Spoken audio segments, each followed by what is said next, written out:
তুই ক্ষমা চাই, নারী নয় পতিতা, সবই তুই ক্ষমা চাই।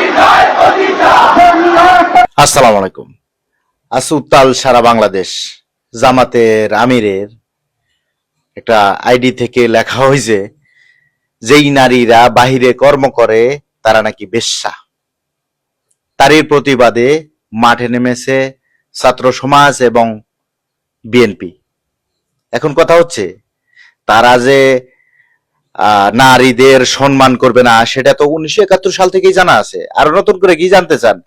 আর যারা বলছেন জামাতকে একবার দেখতে চাই, এখন কি দেখতে পেরেছেন?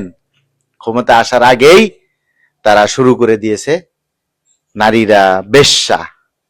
বেশ্যার প্রতিবাদে চলছে আন্দোলন সারা বাংলাদেশে।